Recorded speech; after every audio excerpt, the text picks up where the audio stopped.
Alright, today we're going to be talking about how to create a Flipgrid and how to use it in your classroom. So the first thing you want to do is open your internet browser and type in flipgrid.com. Alright, when you do that, you'll come to the login page. You can either come down here and create a free account, which just takes a couple minutes. I already have an account, so I'm going to hit login. Alright, then you'll come to a board that looks like this. The thing with the free account is you cannot have more than one grid at a time. So in order for me to create a new grid, I have to delete my grid. Now you can pay for an account, but as a teacher we know money is scarce, so I always use one, review it, and then delete it. So I'm going to come here to add a new grid. And you can do a Flipgrid about any topic at all. Right now I'm going to focus on science, and so I'm going to do a grid on how does light travel. You want to think of a cool name for your grid and add that in. You can come down, there are several things that you can look at.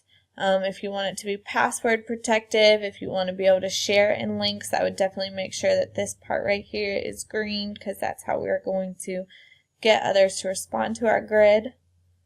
You can have grid followers.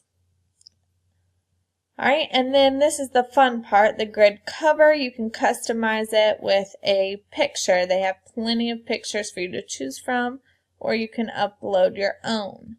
Mine is about light, so look here, there's a light bulb. I'm going to click that one and create grid. Alright, so it says, awesome, your grid is ready. Add a topic to start your classroom discussion. Got it. So what we're going to do is we're going to create a new topic, and I'm going to title it, How Does Light Travel? Alright, the students get a minute and 30 seconds, minute and a half to respond. And because my topic title is my topic discussion, I'm just going to repeat it here in the box. How does light travel? And now I'm going to give some direction. Using your notes, the in-class readings, and your knowledge on, well, guess I should spell knowledge correctly, on light. Explain the 3 ways light can travel in a minute and a half. Alright, and then you can assign a due date that students need to respond by, and you can create your topic. Alright, then you should get a response that looks like this, and it'll give you a code. This is what you need to copy, because this is what you'll want to share with your students. So I'm just going to highlight that and copy it for now. That is the direct link to the grid. So say, alright, got it. If you forget, as a teacher, your code is always here, and there's a link here so you can share it through Google Classroom or Moodle or whatever. Alright, so let's pretend that we were a student. We would, as a student, just go to flipgrid.com just like we did as teachers, and instead of logging in, we would scroll down and it says enter a grid code to get a grid. So this is where you'd have your students put in that code for your Flipgrid, and you'd hit go, and then the grid comes up. How does light travel? And there's a question. How does light travel? Using your notes, the in-class readings, and your knowledge on light. Explain the 3 ways light can travel in a minute and a half. So you click that, and then the students get a board that looks like this. So what they're going to want to do is add a response. This is the fun part. So they get a pop-up with a video, and they have 1 minute and 30 seconds to record their answer.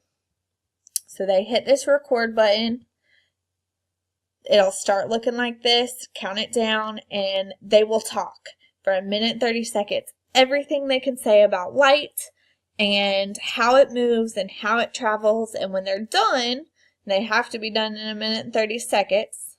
Then they can press pause and they'll hit next. Count it down and they will talk for 1 minute and 30 seconds. Everything they can say about light, and as you see, it replays back for them so that they can hear their response, and then they'll hit next again.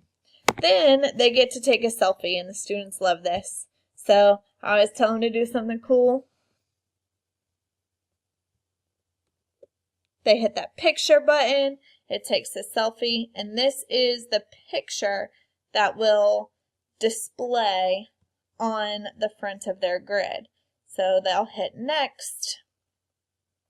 It uploads their video, and they have to put in their name. So I always let my students put in their first and their last name. And the email is optional. We don't ever do emails.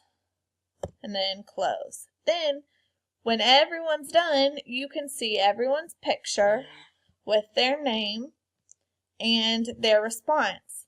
Then the students can view any other responses they want to by clicking on the video, and their classmates' videos will pop up and begin to play. So Flipgrid is a lot of fun. All right, if you have any questions or anything on how to use Flipgrid, please feel free to ask me. Hope that you use this as a resource in your classroom.